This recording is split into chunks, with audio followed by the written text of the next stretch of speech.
জন C ম্যাক্সওয়েলের লেখা the 21 ইররিফিউটেবল lodge of leadership. আজ আমরা এই বিখ্যাত বইটা নিয়েই কথা বলবো। আমাদের হাতে বইটার একটা সারসংক্ষেপ আছে, আর আমাদের উদ্দেশ্যটা হলো শুধু সূত্রগুলো পড়ে যাওয়া নয়, বরং এর ভেতরকার আসল দর্শনটা বোঝা। বইটার মূল কথাটা কিন্তু বেশ ইন্টারেস্টিং। নেতৃত্ব কোনো পদ নয়, এটা হলো প্রভাব। চলুন এই প্রভাবের রহস্যটা কি তা খুঁজে বের করা যাক। একদম। আর সবচেয়ে মজার ব্যাপার হলো ম্যাক্সওয়েল বলছেন নেতৃত্ব কিন্তু জন্মগত কোনো প্রতিভা নয়, এটা একটা স্কিল। মানে যে কেউ এটা শিখতে পারে, চর্চা করতে পারে। কিন্তু ২১টা সূত্র তো অনেক। হ্যাঁ, সবগুলো নিয়ে কথা বললে একটা তালিকার মতো শোনাবে। তাই আমরা ঠিক করেছি কয়েকটা ভাগে ভাগ করে সবচেয়ে জরুরি সূত্রগুলো নিয়ে গভীরে যাব, দেখব এগুলোর আসল মানে কি। দারুণ আইডিয়া। তাহলে একদম গোড়া থেকে শুরু করি। মানে নেতৃত্বের ভিতটা আসলে কি? বইয়ের প্রথম দিকে একটা সূত্রের কথা বলা হয়েছে, the law of the lid, মানে সীমার নিয়ম। ব্যাপারটা ঠিক কি? এটা সম্ভবত ম্যাক্সওয়েলের সবচেয়ে মৌলিক ধারণা। খুব সহজ ভাষায় বললে আপনার নেতৃত্বের যোগ্যতাই আপনার সাফল্যের সর্বোচ্চ সীমাটা ঠিক করে দেয়। একটা অদৃশ্য ছদের মতো। ঠিক তাই। ধরুন আপনার ব্যক্তিগত দক্ষতা হয়তো 10-এ নয়, কিন্তু আপনার নেতৃত্ব দেওয়ার ক্ষমতা যদি 5 হয়, তাহলে আপনার পুরো দলের সাফল্য ওই 5-এর লেভেলেই আটকে যাবে। তার মানে একজন নেতা নিজের অজান্তেই তার দলের অগ্রগতির পথে বাধা হয়ে দাঁড়াতে পারেন। হ্যাঁ, আপনি একা হয়তো অনেক দূর যাবেন, কিন্তু আপনার দল আপনার ওই অদৃশ্য ছাদে এসেই আটকে যাবে। এটা তো বেশ ভাবনার কথা। মনে হচ্ছে যেন সব দায়ভার একা নেতার। এটাকে দায় না ভেবে একটা সুযোগ হিসাবেও দেখা যায়। কারণ এই নিয়মটাই বলছে দলকে যদি ওপরে তুলতে হয়, তাহলে নেতাকে নিজের ওই লিড বা ছাদটাকেই ওপরে তুলতে হবে। নিজের নেতৃত্বের দক্ষতাকে বাড়াতে হবে। একদম। আর এখানে আরেকটা খুব জরুরি সূত্র চলে আসে, the law of solid ground. দৃঢ় ভিত্তির নিয়ম, মানে বিশ্বাসের ব্যাপারটা, তাই না? হ্যাঁ, হ্যাঁ। কারণ ওই যে অদৃশ্য ছাদটার কথা বললাম, ওটাকে ওপরে তোলার জন্য যে মুইটা দরকার, সেই মুইটাই হলো বিশ্বাস। আপনার দলের সদস্যরা যদি আপনাকে বিশ্বাসই না করে, তাহলে তো তারা আপনার দেখানো পথে এক পাও এগোবে না। ঠিক। বিশ্বাস হলো সেই মাটি যার ওপর দাঁড়িয়ে একজন নেতা কথা বলেন। সেই মাটিতেই যদি ফাটল থাকে, তাহলে কোনো কথারই ওজন থাকে না। কিন্তু এই বিশ্বাস অর্জন করা তো একদিনের ব্যাপার না। কোনো শর্টকাট আছে কি? না, ম্যাক্সওয়েল সরাসরি কোনো শর্টকাটের কথা বলেননি, কারণ এর কোনো শর্টকাট হয়ও না। তিনি চরিত্রের ওপর খুব জোর দিয়েছেন। বিশ্বাসটা আসে ধারাবাহিকতা থেকে, যখন আপনার কথা আর কাজের মধ্যে মিল থাকে। যখন আপনি কঠিন সময়ে সঠিক সিদ্ধান্ত নেন, তখন ধীরে ধীরে বিশ্বাস তৈরি হয়। আচ্ছা, একবারে অনেক টাকা বের করে নেয়, বুঝতে পেরেছি। তার মানে নেতার ব্যক্তিগত চরিত্র আর গুণাবলী সবকিছু। এই প্রসঙ্গেই তো বইয়ের একটা সূত্রের কথা মনে পড়ছে, দ্য ল অফ ম্যাগনেটিজম, মানে আকর্ষণের নিয়ম। আপনি যেমন তেমনই মানুষকে আকর্ষণ করবেন। এটা কি সবসময় সত্যি? এটা বেশ সূক্ষ্ম কিন্তু খুব শক্তিশালী একটা নিয়ম। এর মানে এই নয় যে আপনার চারপাশে আপনার মতো দেখতে মানুষ থাকবে। এর আসল মানে হল আপনার মূল্যবোধ, আপনার কাজের ধরন, আপনার চিন্তাভাবনা, এগুলো একটা চুম্বকের মতো কাজ করে। যেমন? একজন খুব উদ্যমী আর পজিটিভ নেতা স্বাভাবিকভাবেই তার মতো উদ্যমী মানুষদেরই আকর্ষণ করবেন। আর যে নেতা সারাক্ষণ হতাশায় ভোগেন, তার চারপাশেও দেখবেন ওই ধরনের মানুষই ভিড় করে। কিন্তু এখানে একটা প্রশ্ন আছে।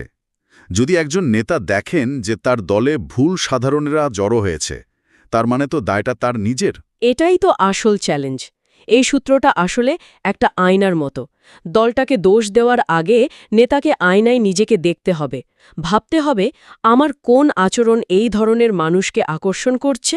তার মানে নেতা বদলালে তার চুম্বকের শক্তিটাও বদলে যাবে। একদম। আর এর সাথেই দ্য ল অফ স্যাক্রিফাইস বা ত্যাগের নিয়মটা খুব ঘনিষ্ঠভাবে জড়িত। ত্যাগের নিয়ম, এটা তো আমরা প্রায় শুনি, কিন্তু ম্যাক্সওয়েল ঠিক কোন ধরনের ত্যাগের কথা বলছেন?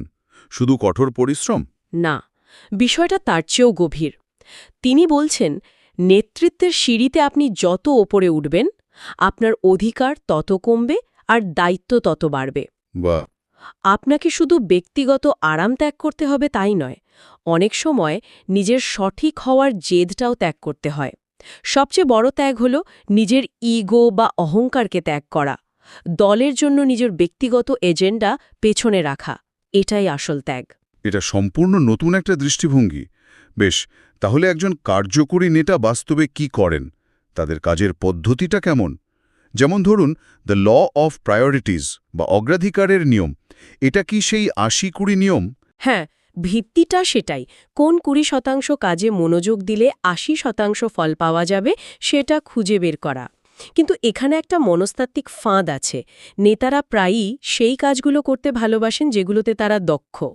কিন্তু যেগুলো হয়তো এই মুহূর্তে সবচেয়ে জরুরি নয়। ঠিক তাই। ধরুন, একজন খুব ভালো সেলসম্যান প্রমোশন পেয়ে ম্যানেজার হলেন। তার আসল কাজ এখন অন্যদের কোচিং করানো। আচ্ছা।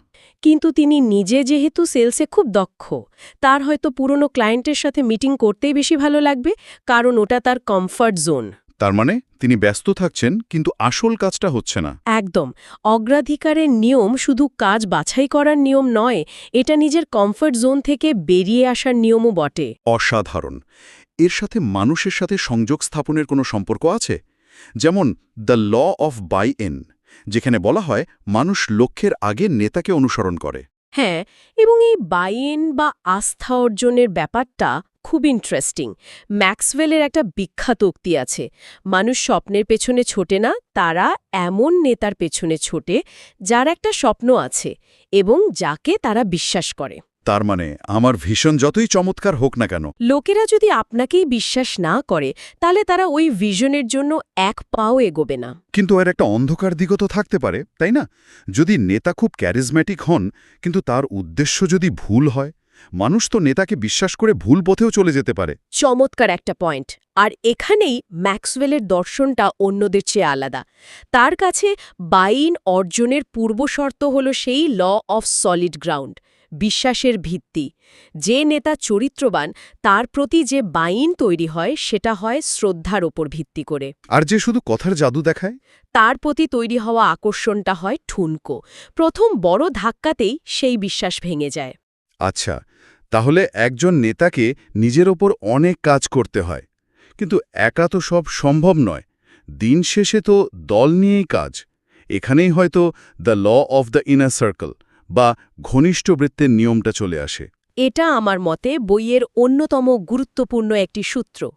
একজন নেতার সম্ভাবনা একা তার নিজের দ্বারা নির্ধারিত হয় না, তার সবচেয়ে কাছের বৃত্তে কারা আছে তাদের দ্বারাই নির্ধারিত হয়। তার মানে বন্ধু বাছাই করার মতোই নিজের কোর টিম বাছাই করাটা খুব জরুরি। অবশ্যই। আপনার ইনার সার্কেল যদি আপনার চেয়েও যোগ্য মানুষদের নিয়ে তৈরি হয়, তবে তারা আপনাকে আরও ওপরে তুলে নিয়ে যাবে। কিন্তু অনেক নেতাই তো এটা করতে ভয় পান, নিজেদের চেয়ে যোগ্য কাউকে দলে নিতে চান না। ঠিক এখানেই দ্য ল অফ এম্পাওয়ারমেন্ট বা ক্ষমতায়নের নিয়মটি চলে আসে।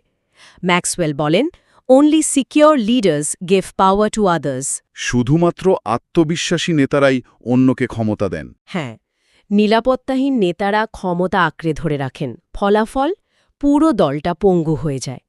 সত্যিকারের নেতা বোঝেন ক্ষমতা ভাগ করে দিলে কমে না, বরং বহুগুণে বেড়ে যায়। আর এভাবেই নতুন নেতা তৈরি হয়। আর যখন নতুন নেতা তৈরি হয়, তখনই প্রতিষ্ঠানের আসল বৃদ্ধি শুরু হয়। এটাই কি the law of explosive growth? একদম। ম্যাক্সওয়েল এখানে একটা দারুণ গণিত দেখিয়েছেন। হুম।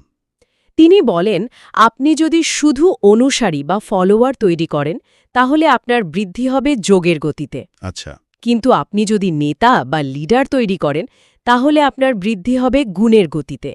কারণ প্রত্যেক নতুন নেতা তার সাথে আরও নতুন নেতা নিয়ে আসবে। আলোচনার প্রায় শেষে চলে এসেছি আমরা।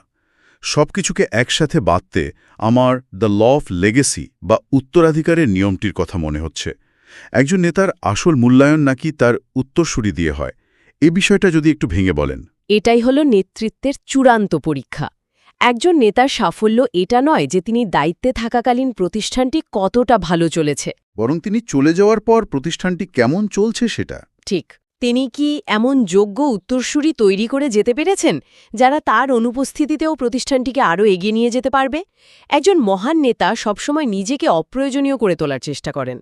তার উত্তরাধিকারী তার সাফল্যের আসল পরিমাপক। আজকের আলোচনা থেকে আমার কাছে একটা বিষয় খুব পরিষ্কার হলো, নেতৃত্ব কোনো দুর্ঘটনা নয়, এটা একটা সচেতন প্রক্রিয়া। এটা কোনো টাইটেল বা ক্ষমতা দেখানোর বিষয় নয়, বরং মানুষের ভেতরে সম্ভাবনাকে জাগিয়ে তোলার একটা শিল্প। এবং এই মূলনীতিগুলো একে অপরের সাথে এমনভাবে জড়িত যে একটাকে ছাড়া অন্যটা প্রায় অর্থহীন। যেমন বিশ্বাস ছাড়া বাইন সম্ভব নয়, আবার ত্যাগ ছাড়া বিশ্বাস অর্জন করা কঠিন। সবশেষে শ্রোতাদের জন্য একটা প্রশ্ন রেখে যেতে চাই। অবশ্যই। বইটির প্রায় শেষ দিকে ম্যাক্সওয়েল বলেছেন, অন্যকে নেতৃত্ব দেওয়ার আগে নিজেকে নেতৃত্ব দিতে হবে। এর আসল অর্থ কী হতে পারে? আমরা সারাদিন অন্যদের অনুপ্রাণিত করার কথা ভাবে, কিন্তু আমরা কি সেই একই নিয়মগুলো নিজের ওপর প্রয়োগ করি? আত্মশৃঙ্খলা আর আত্মসচেতনতা ছাড়া কি সত্যিই অন্যদের পথ দেখানো সম্ভব? এই প্রশ্নটার উত্তর খোঁজার মধ্যেই হয়তো নেতৃত্বের যাত্রার প্রথম ধাপটা লুকিয়ে আছে।